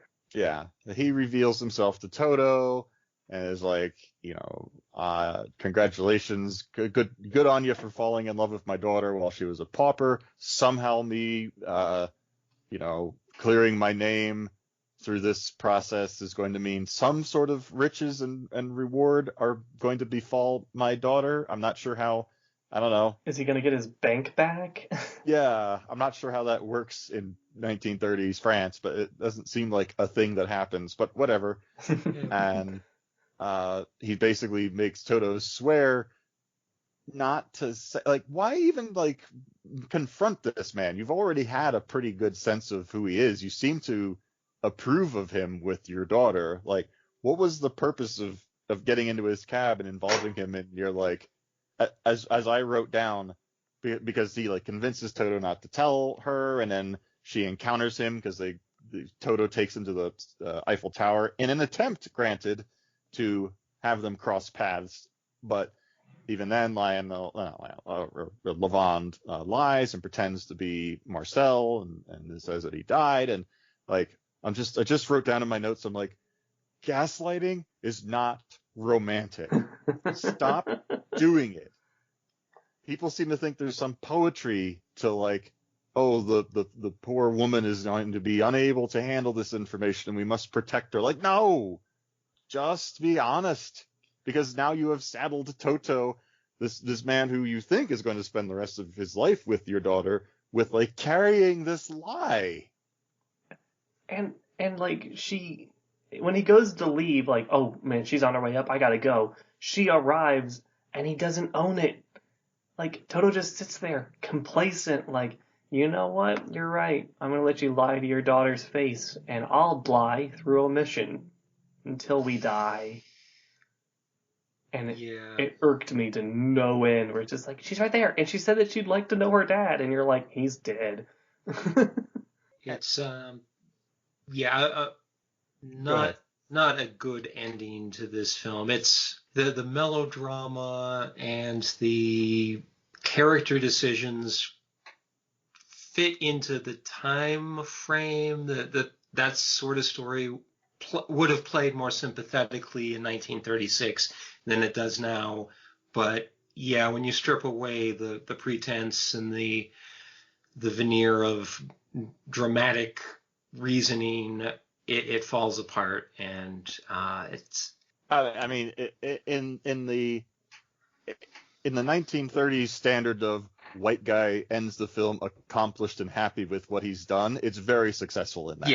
Yes. Like, old dude pleased with himself. Oh, that's a happy ending. We are stamping that Hays Code as a success. Get it out there to the people. What's the last line of the movie? Like, the elevator operator is like, are you having a good day? And he's like, probably the best day of my life, or something like that. Mm-hmm. And it's like, everything that you worked for you've murdered people, and then you've gotten your vengeance, and then you've ruined the lives of your family, saddled a man with an incredible lie, and then left for an unknown future. How is this the best day of your life? For a man who also, just one scene earlier, was like, I don't have anything else to live for. Like, that was his whole argument to Melita. It's like, oh, well, go ahead. I'm prepared to die. I don't think you're prepared to die, so don't murder us. Like, when she essentially died like months before when her husband died. Mm-hmm. Like, a scene later is like, I've had a pretty good day. Like, I feel like I'm riding off into this sunset pretty well. But, you know, it's terrible. And if, as a somewhat new podcast, I feel like there's always the eye that I must have to what are we doing for merchandising? If I could do like one t-shirt with a message that I feel is important for people, it's gaslighting is not romantic. That is my like shirt thing. Like, don't do it. Don't put it in films thinking that that's the way to get a happy ending, that you're sweeping everything over. Like, no. Oh, made me so annoyed. Yeah, our modern sensibilities just like we give all the praises until like the last 15 minutes, and it's just like, just turn it off. You get the guy to confess, and then you just turn it off. You can just roll the credits there, and it's a sufficient film. You just fill in the blanks that, like, he gets back with his daughter, like he's been wanting to do for the whole movie. He gets to spend time with his mother, like he's been wanting to do for the whole movie. You know, Toto and her get to go together because there's no reason they don't. Lolita gets to complete her life's work or continue to squander in failure and never meeting her expectations. But, like, that's not important. I would say an ending that could even work a little more dramatically and actually, honestly, for like a black and white science fiction movie with mad science-y stuff in it would be well within the long line of films that end this way. But like, have the explosion happen and he doesn't survive it. Yeah. Like, they get into their altercation. His guilt through using this is vindicated by his death by this science through one method or another. And the cops show up and they find like the burned wig. And they're like, what? And that's how the film ends. Yeah, the toy filled with gems is like cracked yeah. open, and like the wig, and it's like, oh shit. Like it would 100% fall in line with like the endings of like the original Frankenstein and other things. Like that would absolutely be appropriate for the time. I agree, 100%. Yep. Well, let's go ahead and rewrite this movie, remake it. We'll give it a few years. It'll be public domain eventually. That all said, though, I think you can enjoy a film while not wanting to be friends with the characters or think that they've made the right decisions. Yeah, that was me in Law Abiding Citizen. I wasn't happy with anybody in that movie. I've actually not seen it. I haven't either, so I cannot comment. I'm just silently nodding. Yeah, it's a good calculated revenge plot that has the exact same thing that we're talking about. Like, it's not sci-fi, but it hits all the notes that we just hit. And like that's like a little bit of a spoiler, but like, dude, that movie's like 10 years old. It's a good watch. Absolutely. Like if you like this it doesn't have any of the shrinking elements, but definitely has like the guy goes to get vengeance in very creative ways, and it bites him in the ass. Like, yeah, chef's kiss. That all said, again, despite our dumping on the ending of the film, it's like $1.99 to rent it on Amazon. The DVD was pretty affordable. That's what the copy I've watched. Comes with 5 other films from that time period, which the box is pretty, but Taedis, you have the same set I have. I think the DVDs themselves are beautiful. Oh yeah, they it looks like they're almost painted pieces of art. They are. I can't. Some of the movies are better than others, and some I haven't seen that recently. But I remember really liking Mad Love on that set with early Peter Lorre when he still had it and reminded you of what Peter Lorre could do in his early days. And who's Peter Lorre again? The same disc actually. Peter Lorre is crud. He's very well remembered as Joel Cairo in The Maltese Falcon. Maltese Falcon, yep. I know that guy. A lot of people think of the exaggerated, hysterical end of his range, which kind of morphed into Ren of Ren and Stimpy. Yes. Okay. But when he was toned down and focused, he was a very effective actor, in my opinion. He looks effective. He is one of my favorite actors in that film era. I think also part of the impact of his legacy has been he's also been characterized in some Looney Tunes films. Oh yeah. As like the little mad mad scientist. But Peter Lorre is a fantastic actor, and Mad Love I think is on the same DVD in that set as this film. And so I have actually got it digitized at the same time I did Devil Doll. Excellent. I'll get to watching it, but yeah, I mean I can't. It's been all I can say is you've heard our caveats on some of the like things to be aware of going in when you watch this film, but I can 100% say it's definitely worth the like $1.99 or $2.99 rent on Amazon.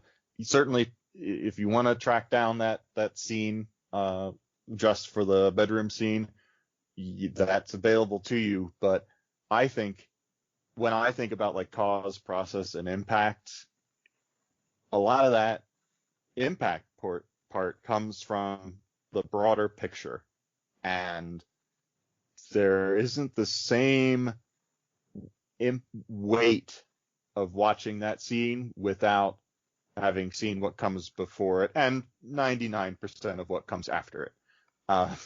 So I would absolutely recommend if if you can do a $2 rental, do it on Amazon Prime, or, it's a beautiful DVD set. I forget exactly what it's called. If you track down Devil Doll Barrymore on Amazon, you'll find the DVD available there. I give it a very high recommendation.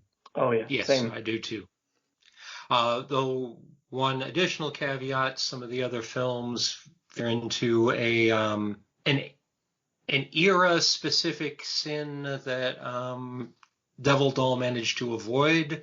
There's some pretty racist stuff on the Fu Manchu movie. Yes, I can already tell you that now. Just by Yeah, its title. Are you serious? Yeah. yeah, but I can't see The them name's on saying the that tin. very well. I can see yeah, them the using the name's word on the Orient poorly. But the Devil Doll is the one to watch of the ones that are on that set. And as I was saying earlier, this film, it had such a huge impact on the pop culture of the time in nerddom. There are still aspects of it that are working their way through the size community and the pop culture size community. The very first Shrunken Superhero was pretty much a ripoff of this movie, with characters condensed and any of the subtlety thrown out the window. That would be, and I'll mention this name in case you want to Google it or do some other search for it, though it is offensive. The name is Mini Midget, the world's first shrunken superhero. He came out in 1939, just 3 years after this film debuted. And his story was a mad scientist shrinks him and his girlfriend Riddy and forces them to go into his enemies' homes with a poisoned sword and stab them. Oh. And there are pages that you just look at and say, all right, that image is lifted from the movie. That image is lifted from the movie. And when they get freed from the mad scientist, the next issue, they get brought to live with a kindly old lady, Mrs. Carey, who kind of looks a little bit vaguely like Lionel Barrymore as an old lady. Kind of, sort of. The artist wasn't the greatest artist in the world, so maybe he wasn't trying to do that. Maybe he was. Riddy is actually, I'm a big fan of the Golden Age comics. I know you also are, Taedis. One of the things that I loved about the table you had set up at SizeCon was your vast collection of size-related Golden and Silver Age comics, and some more modern ones, but Golden Age, certainly the Golden Age of that sort of crazy sci-fi. But I actually worked on a revitalization of a project of some Golden Age characters, all hinging around a very forgotten superhero called the Purple Tigress. And Riddy was actually one of the other supporting characters that we had incorporated into that. She was a tiny, the person you go to in the 40s crime circles to get the information on the street. She was the informant. That's character. awesome, because she could sneak in and get everything. Mm-hmm. So she was a really awesome. fun character to work with in that. So yeah, I definitely recommend looking up that original character and Riddy, and it's Golden Age art. You can actually, it's the Digital Comics Museum. Should have some good copies of that available for free because it's all public domain. Oh yeah, they're you'd up for be a looking long time. for Amazing Man number 5, and that would be the first appearance of the characters. I think they were in and out of Amazing Man comics. You can do a Google search and they'll tell you where to find them, or an on-site search would probably help as well. Mm-hmm. Were you going to say something for it? Oh no, I was just gonna kind of just remarking upon the idea of just these things have been out for a long time. It's almost 2021. Public domain should be hitting a lot of things. Particularly in 2021, actually, because the public domain pause extension has expired this year, actually. So we're getting more stuff in public domain Cool. over and over again now. Oh, nice. Yes. If you've ever browsed my Amazon ebooks, you'll find that I have made something that I really find interesting from a thematic standpoint is taking a work and then adding not only transformation into that plot, but also, of course, transforming the work itself by doing that. And that you have this example of, well, here's the original work, but here's the work if a character had more than one pair of breasts. And I've done that a few times. I love working in public domain work. I'm actually right now, there's a character who, unfortunately, yes, there is some size stuff in it. If you have not explored the amazing world of, on again, digitalcomicmuseum.com, the amazing world of Space Detective, holy crap. If you've never seen Space Detective, I think there's like 5 issues of it. Go find it. It is amazing. There's like shrunken, like, butterfly women and like wasp women, and then there's like full-grown bat women. Like, yeah, I've seen some of those. They are out there. Yes. It's great. Honestly, Golden Age comics are a fun time to just bop around in and make use of. But anyway, we should be seeing more stuff because the moratorium on releasing public domain years expired this year, so we're getting back into that regular release of things now. So Awesome. But yeah, so I think The Devil Doll 1936 an overall win. So thank you for bringing this to us, Taedis. I don't think I would have found it without you. I agree. I thank you very much, and I hope that your listeners get a chance to enjoy it as well. I realize the older films, especially the black and white ones, aren't as popular as newer films or ones that younger people may have grown up with. But yeah, I'm an ancient person right now for saying younger people, but hey, I am. It's a sliding scale. Fair enough. I really think this is a movie that deserves some love, with the caveats we've mentioned. And thank you for giving me a platform to come in here and geek out about something that no one else really cares about, sadly. Well, we're going to make people care about it. Yeah, I 100% agree that this is a film that the size change community really should take a second look at. And I want to say this. If you are someone who sees that a film is in black and white and that is an immediate turn off to you, or you think it's too old to be entertaining, first of all, I want to mention 2 things. 1, Clerks is in black and white. And 2, any film from any year, any year of cinema is going to have films that are slower or faster or better or worse. It does not matter what side of the millennium it is on, what decade or century it's from. There are going to be films in 2020 or 2018 or whatever. We've certainly watched a few of them on here that are painful to watch, no matter how new or how much color there is in them. Just as there are going to be films, no matter how old or how much black and white there is in it, is still speedily edited. It's a witty film. It's fun to watch. The characters are fun to watch. Like, I don't know if anybody's ever watched the black and white The Thing from Another World, the film that's the first version of the book that John Carpenter's Thing is based on. But if you haven't watched The Thing from Another World, it is a fast-paced, funny, action-packed black and white film. It's from the 30s, I think, also. It's 1951. Howard Hawks directed. It's where he perfected his dialogue technique of having people speaking simultaneously.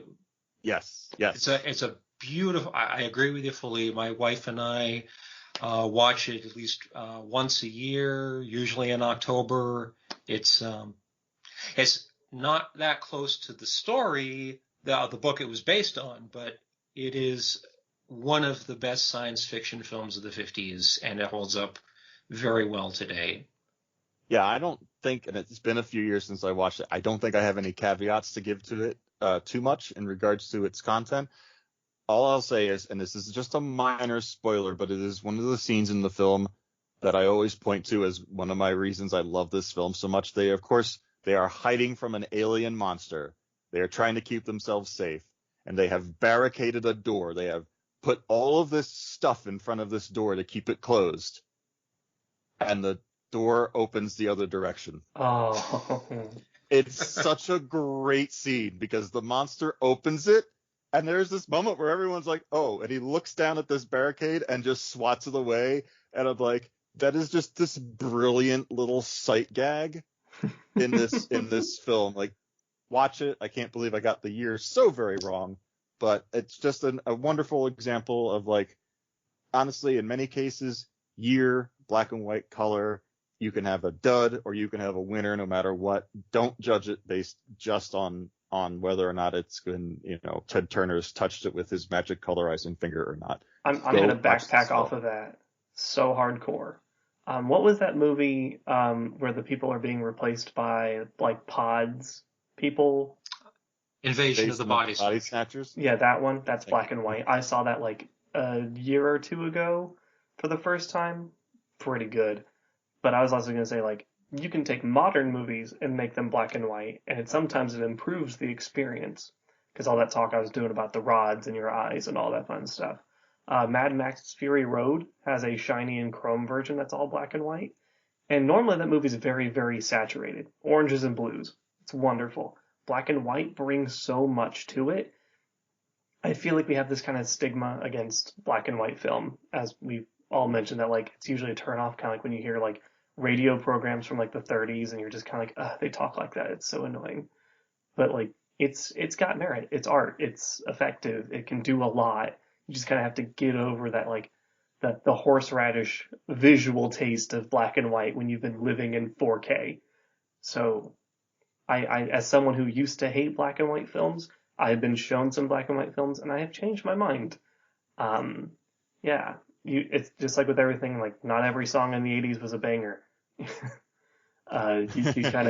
kind of see the highlights, but there's other things that didn't quite make the cultural menu of, like, all-time great hits that are absolutely worth looking at.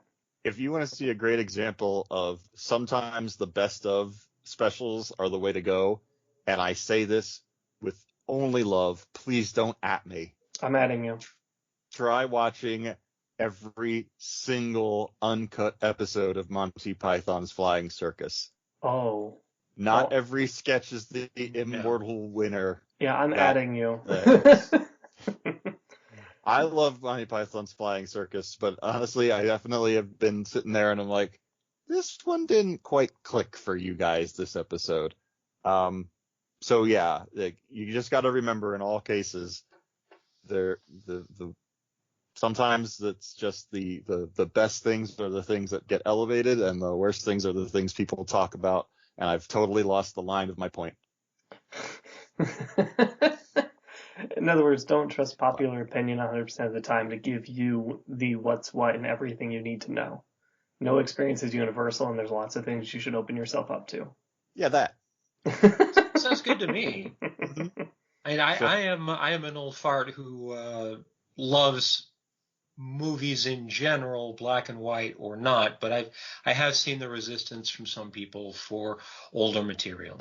Yeah, I used to be there. My recommendation would be, if you watch that one scene on YouTube and think to yourself, hey, yeah, this was really good, give the rest of the movie a watch and, be open to other things. I will now step down off of this soapbox, step over to this other soapbox, and be like, hey, we're a podcast, and we can do sponsors. Smooth, subtle. I love it. Yeah. I'm very practiced at this point. Anyway, we're the Modern Metamorphoses podcast, and if you would like to advertise on us because you are a member of the transformation community, that's who we want to see transform. That's who we want to see the ability for us to support, because as a transformation creator know, and you as well perhaps, Taedis, is sometimes there's not a lot of options for where people can advertise and promote the works that we create. So send us an email at modmetapodcast@gmail.com if you'd like to explore that option. We've got some what I think are pretty good rates, which one day I'll actually say on this program, but I never have them right in front of me to mention what they are. Don't give them numbers, give them mystery. Everyone loves a good mystery box. Yeah, it could even be a boat. Could be a goat behind a door. You never know. So shoot us an email if you're interested in that. Also, we've certainly touched on a number of topics today about what we feel may or may not be appropriate from material from this film. And if you have thoughts on that, if you've walked the roads we haven't and want to give your opinion on this type of material, we want to hear it. Send it to that same email address, modmetapodcast@gmail.com. We'd love to hear more from you, really, about anything. I agree. Yes. Give us your constructive criticism. Spam goes in the spam folder. Property spam. Speaking of Monty Python. I knew that was going to happen. It's the one time where it was like, you know what? I feel like I've at least opened the door to myself without this coming complete left field if I just start singing spam. You're a criminal. This is also the portion of the podcast where we do a little bit of our self-promotion. And Taedis, I mentioned that you have some amazing work on Amazon. Is there any other project or material you've done you'd like to point people at? Well, my range is, I like to think, a bit wide. I have some very dark and some very light material. If you're looking for something a little on the gentler side, you might be interested in a recent book of mine called One Big Love, which is sort of a shrunken woman polyamorous romantic comedy. If you're looking for something darker, more violent, you might check out Failure, which is a very dark horror story that involves eventually war. And I have very recently branched out a bit from pure size writing and have recently released the first part of a book in a body swap, gender swap series called The Ex-Boyfriend. First part of that is called Flesh Trade. And that is more on the softer side of my range. So if you're looking for something maybe a little sexy and more on the gentle side of things, that might be a good choice for you. And if people want to find you on like Amazon, your name is spelled Taedis, correct? Yes. That could be how to be found on Amazon. How it can be found on Amazon, you'll probably get a page that'll say, "Did you mean TARDIS?" and then just say no. And it helps if you start looking through ebooks. That's the story of my life. It's no. Yeah, I know what it sounds like. No. I'll also say that I've successfully purchased a DVD from your eBay page. Yes. So I very much enjoyed my Van Helsing DVD. So thank you. It was in great quality and as described. So. Well, thank you very much. You can also buy. I also have print copies of some of my books available on eBay if anyone would like to look there. Eventually, I'd like to start selling some of my my size comics through there. Ones that, like The Atom and a number of other Silver Age comics that I have, but that requires time, and I'm busy juggling the day job, writing, and promoting the writing. So that's a lot of time. Yeah, I can feel for you there. The multiple cross promotion stuff does take a lot of time. I am going to use that as a really terrible transition to my shameless self plug.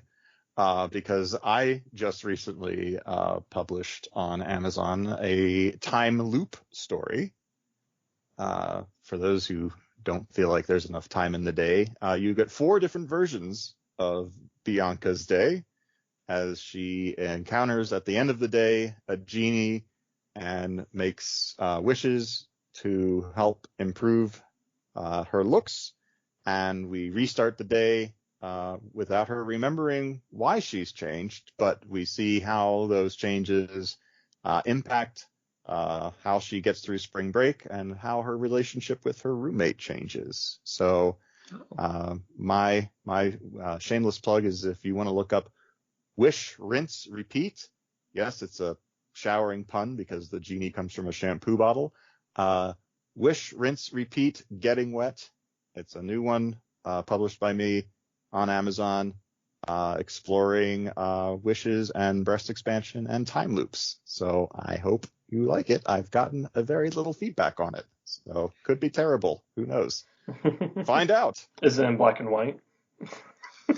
It is actually. It is black text on white. I hate it. Video screen. Wow. How prosaic. I tried to colorize it, and Amazon was not too keen on that. Also, it was really hard to read in multiple different colors of every letter in the fonts. So I don't recommend that from a readability standpoint. Boo. I know. I backed away from pushing the envelope of, non-black and white text in an ebook. And, I'm a coward for that. That's on me. But I own it, and I'm not trying to convince anybody else that it died. Well, I'm glad you're pushing the envelope in other ways, like shampoo bottle genies. Oh, yeah, I actually really like that. That sounds very interesting. Yeah. Well, thank you. I hope if anyone reads it, you enjoy it. And certainly let me know if you didn't. I'm okay with that. It could be bad. I hope it's not. I like it. Anywho. I don't have anything to plug. I'm not a creator in that way. So I'm just going to keep on trucking on until something cool happens.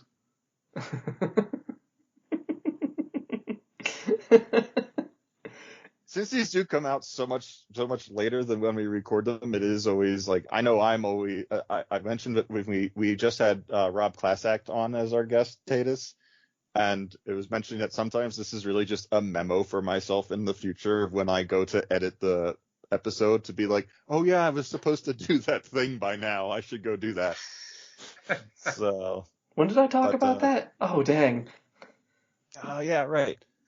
I was supposed to find that DVD of Apocalypse California for Rob Classack. I haven't done that yet. Dang it. Oh. I already forgot about that movie. I would legitimately, Rob, if you're listening to this episode and you haven't gotten that DVD from me back, I'm not jesting. I am still seriously looking for it. No excuses. I've lost it. If you could see the state of the room that I am in currently, lost would be a kind word. Oh, no. Anyway, I've been in this house for 10 years. We're still moving in. Anyway.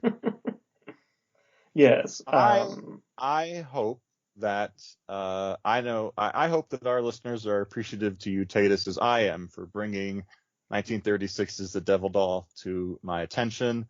Yes. Thank you for bringing that to us and for blessing us with your guesthood. I don't know. I'm starting to lose words here. I can hop in. Yeah, Thank you, Taedis, for coming on. Yeah, the words are running out. Yeah. Fort, you do it.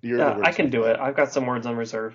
I got a surplus. So, yes, thank you for coming on. We really appreciate you taking the time and the effort to expose a little bit of a vulnerable part of yourself in a film that you really enjoyed that, not a lot of people have heard of.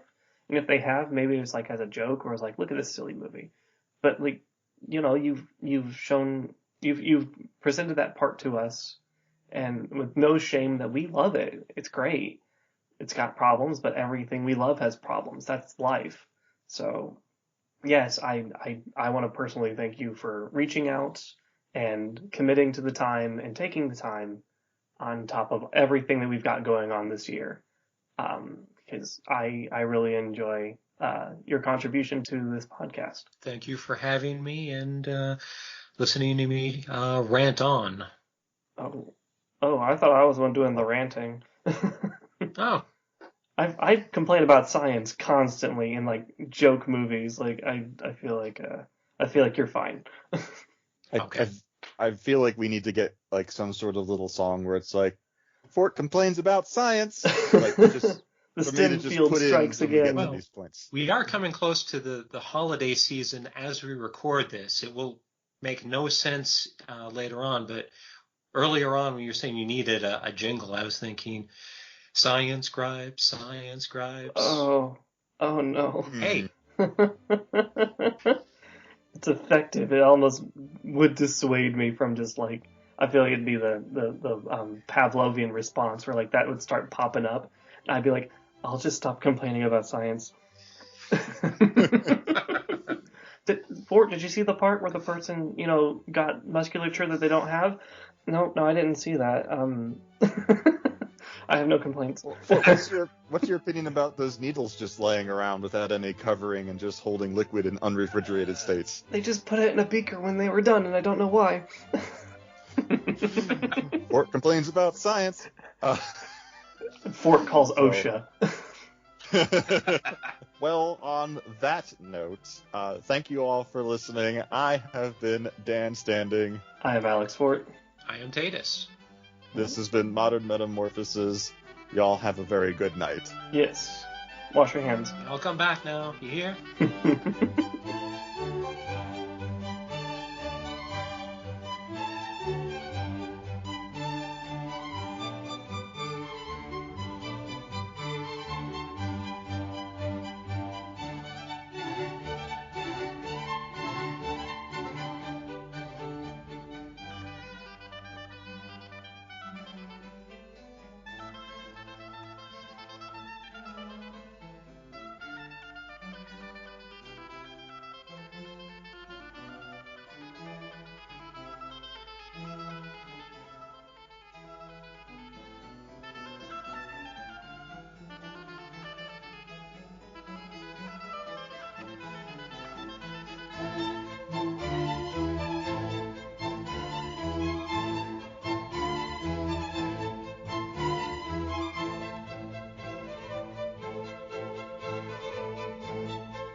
And done. Podcast done. I have stopped my recording.